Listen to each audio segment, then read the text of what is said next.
decías, Claudia, tuvimos el primer fin de semana ya sin toque de queda en todo el territorio. Hemos festinado un poquito con el tema a raíz de la vuelta de las actividades nocturnas, del carrete de fin de semana, en fin.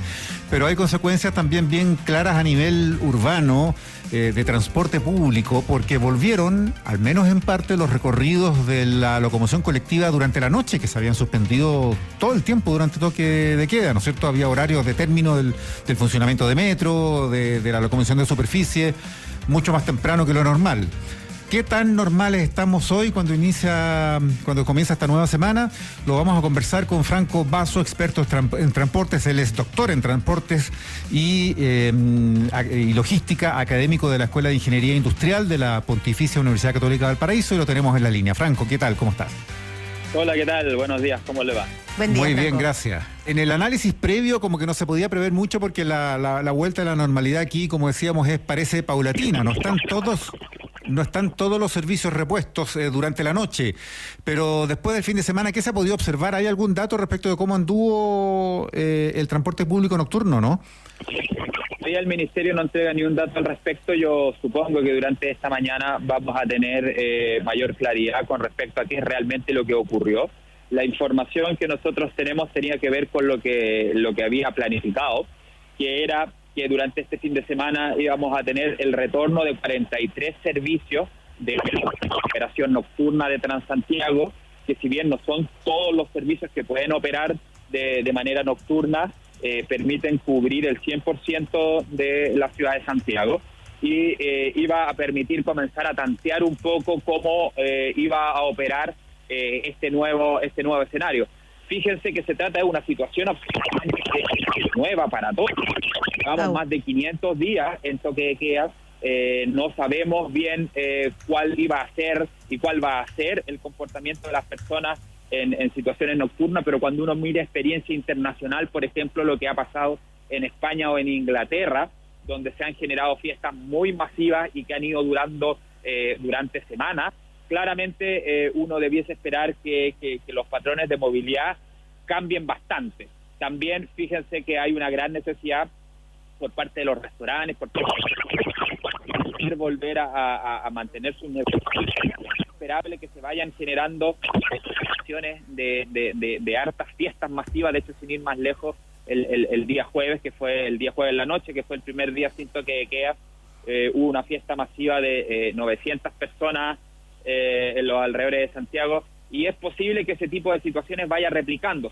Aquí lo importante tiene que ver con que las mallas de recorrido puedan ir adaptándose a medida que la situación va modificándose. Es algo nuevo y tenemos que ir viendo cómo podemos ir resolviéndolo para poder tener un transporte público que esté acorde con las necesidades. Sí, a propósito de lo que tú señalas, Franco Basso, que además te maneja, ¿no es cierto?, en el tema de transporte, eres académico de la Universidad Católica de Valparaíso. Si uno mira lo que pasó en Europa, esto fue clave, porque finalmente si estamos en una etapa de entrar, no sé cómo se le llama ya a esta altura, pero no sé si es una nueva normalidad, una pseudo normalidad, un paréntesis, no sé, un Benito de San Juan, pero el tema del transporte público, que es finalmente donde las personas se pueden digamos, hay un atochamiento, la distancia social casi no existen, la importancia de los recorridos, de la frecuencia y de cuáles van a ser finalmente las medidas de cautela, no solo de cada uno de nosotros, sino que finalmente la autoridad. ¿Cómo crees tú que estamos en ese momento? Frecuencia de buses, frecuencia de metro, estamos, o sea, está acorde, digamos, con esta apertura de la pandemia. Sí, yo creo que en términos de lo que se puede hacer, estamos en una situación que podría catalogarse como relativamente normal. Por ejemplo, tenemos aproximadamente en hora punta, en este minuto debemos tener cerca de 5.900 buses operando en Santiago. Hay un total de máquinas que son 6.600. Hay varias que fueron vandalizadas en su minuto. Hubo varios problemas para poder tener choferes con los problemas asociados al COVID, y un tema no menor, que tiene que ver con la dificultad que están teniendo varias empresas en poder retener a los conductores. Los problemas que hemos visto en otro tipo de industria, por ejemplo, la misma gente que trabaja en servicios y en restaurantes, que le ha costado mucho poder contar con personal, también se replican las empresas de transporte y poder mantener y tener conductores es un desafío que tienen a diario las empresas.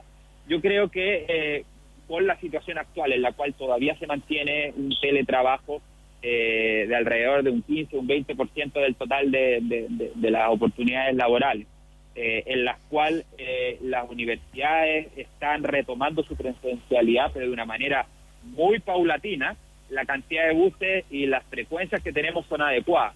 El problema no se generó ahora, el problema se generó cuando tuvimos las cuarentenas y se disminuyeron dramáticamente la cantidad de buses y la gente terminó de percibir al transporte público como un modo de transporte que no es seguro. Sí. Y lamentablemente lo que estamos viendo ahora y tiene que ver un poco con lo que nos va a dejar la pandemia, es que la gente está tratando de evitar el uso del transporte público. Claro. Y las ventas que tenemos, por ejemplo, en transporte privado han superado todas las expectativas. La otra vez leí ahí en el diario que acaba de llegar el cargamento de autos más grandes de la historia al puerto de San Antonio, y el problema es que como todos los sistemas son interconectados, la utilización extrema del automóvil te lleva a una disminución en la calidad de la gente que sigue usando el transporte público, y es lo que se llama el círculo vicioso de la utilización del automóvil.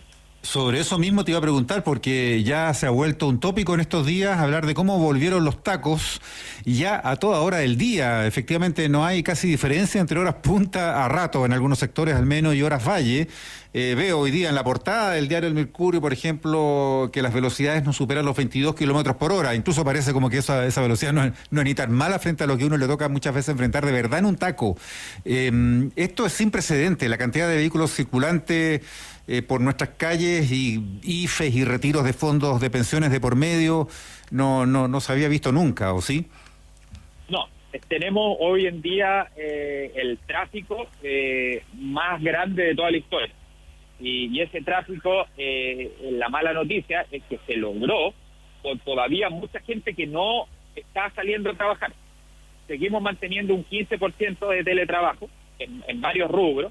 Seguimos con las universidades funcionando a media máquina, y aún así la cantidad de autos que está circulando ya superó en un porcentaje relevante lo que teníamos en la época prepandémica. Por lo tanto, lo que uno podría esperar, sobre todo si es que se llega más encima a avanzar en un cuarto retiro, es que esta situación siga empeorando. Y el problema es que la utilización del automóvil te genera externalidades negativas muy relevantes, como puede ser la contaminación, que era lo que estábamos, sí, lo que podríamos hablar ahora, y también la congestión, y por lo tanto las nuevas autoridades que van a asumir el gobierno durante el próximo año tienen que pensar en cómo vamos a hacer para poder hacer estas modificaciones y no terminar en una ciudad que sea tipo México, tipo Ciudad de México. Franco Basso, una consulta para muchos de nuestros auditores que tienen que, y nos van escuchando seguramente esta mañana, que tienen que hacer tramos largos.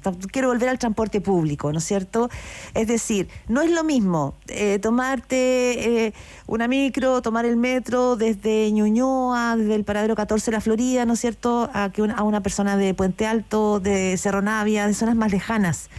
Permanecen mucho más tiempo en el transporte público, y por lo tanto me imagino yo que la posibilidad de contagiarse, a propósito de la variante Delta, ¿no es cierto?, que es más contagiosa, es mayor. ¿Cómo crees tú que está pensado el transporte público en ese sentido, en términos de seguridad? No es lo mismo trasladarse por media hora que por 2 horas. No, por cierto, y hemos ido aprendiendo varias cosas. Dentro de ellas es que el tema de la ventilación es clave. Y las últimas informaciones que ha ido entregando el Ministerio de Transporte apuntan en ese sentido, y esperemos que a medida que vayan avanzando los días y sean cada vez más tibios, más calientes, podamos ir teniendo una mayor seguridad. En el invierno vimos minutos muy complicados en el cual los buses iban con las ventanas cerradas, que generaban verdaderas peceras.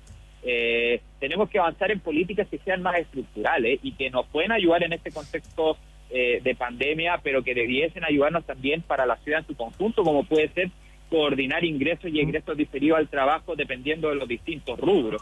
Hoy en día vemos que la gente que vive en los suburbios tiene que levantarse en promedio un 40 minutos más temprano que alguien que vive en Ñuñoa. Claro. Y eso es no porque quiera salir a pasear al perro, sino porque los tiempos de viaje de las personas que viven en los suburbios, particularmente en lugares alejados que quizás no tienen tan buen transporte público, Quilicura, por ejemplo, la comuna de Cerrillo, la comuna de Maipú, son comunas que tienen expuesto a sus personas a una situación que no solamente es peor en términos de la calidad del transporte público, sino también es peor en términos epidemiológicos.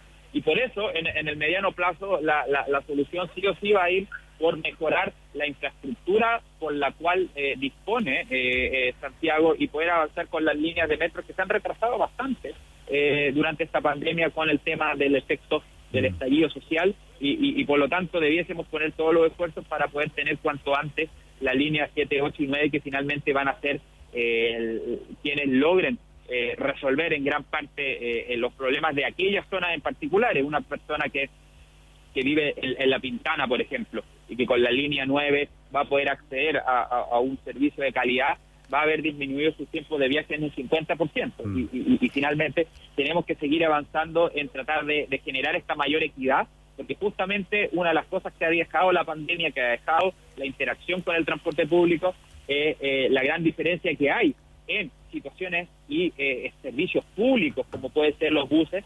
que no son de una misma calidad, de un mismo nivel de servicio en toda la ciudad. Perfecto. Franco Basso, doctor en transportes, académico de la Universidad de Valparaíso, Católica de Valparaíso, muchas gracias por conversar con ADN hoy.